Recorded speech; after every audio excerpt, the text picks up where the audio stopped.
wow, I was just proven wrong. I was just proven wrong on all fronts right here. Here I was going on this very narrow-minded investigation thinking that someone was making artificial goblins, but no, I was completely wrong. Like, damn, man, you just screwed up, man. Everything you thought the past videos were just a giant mistake. If you haven't noticed, in the past Goblin Slayer reviews, I was wondering where goblins are coming from within the city, and someone did bring up a discussion of artificial goblins. But until last episode, where they fought the creature of chaos and they discovered it was protecting a giant mirror. As we all know, the Goblin Slayer was doing an investigation where he was wondering how there's no rat reports or how no adventure is going to the sewers trying to slay the goblins. There has to be a reason. Not to mention the giant alligator in the sewers. Usually that's just some American folklore thing. So to happen in another world, it's kind of crazy. So putting these things together, something must be strange going on. To call someone like the Goblin Slayer to go out into a city instead of calling a high-ranking adventurer to slay the goblins. Of course, we all know why the sword priest won't fight him because of her past, she's afraid of goblins. So she sent for Goblin Slayer. But there had to be a reason for this. So before I get into that, let's just talk about the beginning of the episode, the action. They discovered the mirror, and the mirror was a portal. Apparently, goblins were creatures that worked under the great demon lord, and he would summon them through mirrors so he can have their troops more scarce across the land in order to, cause havoc on the villages and towns and whatnot. However, since the demon lord is gone, the goblins themselves really don't know what to do, really. All they know is that they just do what they always do, find a way to survive. But they're a menace to society, so they must be taken down with, regardless of how you feel. Have that being said, there was not much going on, and thank God there was no extremely intelligent goblin that was there to give them the idea to, make a full throttle attack. Because when you think about it, the goblins could have just easily went out in the village, or inside that city, and just started attacking everybody if they got more goblins to go through the mirror. But someone was keeping it back. That being said, I did like the fighting strategies. Like I said, I like the fighting strategies they do in this show. Unlike most anime and manga where they just go in guns blazing, I'm always saying this, but I just love to point it out. These people don't just go in head first, they go in with a strategy. After finding out what happened with the mirror, they needed some way to help themselves up, because of course that explosion caused more goblins to come their way. It's like a video game. When you cause a giant rackets who try to play stealth mode, enemies will come. And exactly, the goblins came. And of course, what you would do in this kind of situation, you'll keep some distance between you and your enemy by creating a fort and using long-range weapon attacks until you find a way to scout the leader and kill them. That's how most video games work anyway. So I did like the strategy they used. It was simple too, build a fort, keep the goblins at bay, while at the same time trying to detach the mirror, and who knows what they'll do with it. I recommend destroying the mirror out of anything. That mirror can be used for anything. I don't care if you sell someone you think is trustworthy.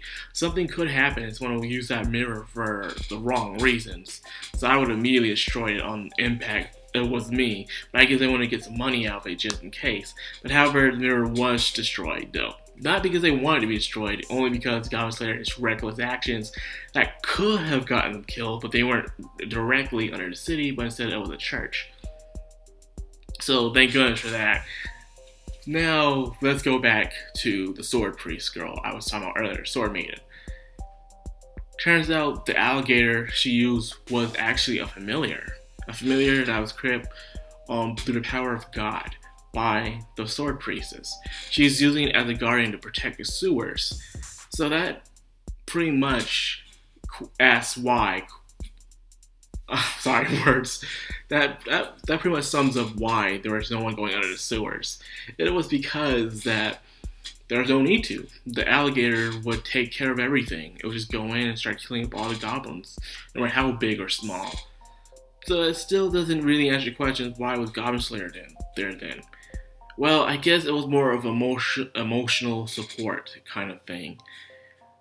You have a priestess, a woman who has the power to slay the mightiest foe, the demon lord, on her own. but yet she's still afraid of goblins. She's afraid of these things because it's what happened to her past, which I've already said.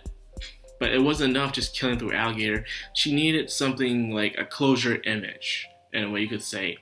Something that even when she sleeps at night, she'll have nightmares of goblins attacking her, but no one was there to save her. It's that old saying goes, the hero is there to save you, but who is there to save the hero? As you'll know, the sword priest is the hero, but no one was there to save her. So she needed someone like Goblin Slayer to have that image in her mind that someone is there to save her. She requested for Goblin Slayer to save her, but he says no because he is not a hero. However, he is a Goblin Slayer, so therefore he will slay all the goblins. So in a way, he did answer her question with a yes, but in an indirect way, like most tsundere heroes do. They don't want to say yes out front, but they will do it nonetheless. So that's what I personally like about Goblin Slayer. He's a nice, calm-hearted dude, but at the end of the day, he's going to have to keep on his badass moments like Guts from Berserk. That's what I do appreciate about him. He's not as badass Berserk because Guts can take down very mighty foes, but he's very badass in his own right with his technician. He's a better technician than Guts, I could say that. Because Guts just goes in, just sword and arrows blazing, but Goblin Slayer will take a more indirect approach when it comes to the situation. So, of course, many people ask, who would win between a fight between Guts and the Goblin Slayer? Well, Guts, of course, but I think Goblin Slayer will give him a little run for his money with using his technician skills. Now, that pretty much sums up the episode, in a way. This entire arc involves around a sword priest and her finding her own closure, her own happy ending to her mental state, because she needed someone to save her in her mind, someone to save the past, poor, weak, defenseless teenage self that she once was in the past. And of course, she saw no one better than Goblin Slayer, a man who never takes off his armor, a man who's shrouded by mystery and total awesomeness. She needed someone like him. And so therefore, I did enjoy that. And some would say that scene did last a little too long, but in my opinion, it was just right. In order to drag out a nice, strong, emotional speech, it takes long moments like that to really understand what a character is truly going through and how no one is there to really help them. You know, when you're on a high pedestal in life and everyone sees great expectations of you, no one sees no weaknesses with you. You're a person that fears nothing, that no one can defeat, and because of that, that could put a lot of strain on yourself. And now, even though you have problems, you can't tell no one about them because you're supposed to be this great figure in life. So I guess you gotta understand the peer pressures and woes of some famous people. They themselves are just like you and me, but they're just have a higher status in life, and that's pretty much it to them. Other than that, they have their flaws, they have their fears, and they have their weaknesses. So don't forget that later on when you think someone's high on a pedestal. Even your own heroes have their flaws and weaknesses, and that makes them human, and that's okay. Except for Superman. That's all I gotta say for that. But yeah, Goblin Slayer, this episode was pretty good. You know, it was a great action-packed start and a nice emotional end. You know, I like that. You know, you got the action, you got the emotion, the character development, the understanding and closure of a very, very powerful hero, which this show isn't about a hero, but just a man with a goal. To kill all goblins. So yeah, I can't wait for next arc, see what that's all about. We're probably going to have a Calm Before the Storm episode next week. So not much probably going to happen in next episode. But yeah, nonetheless, I look forward to it. So anyway, I hope you guys enjoyed Goblin Slayer, and I hope you guys enjoyed this review. If you did, rate, comment, subscribe, and hit that bell icon so you get notified every time I upload. This is Madcrownxox, signing out. Have a good one.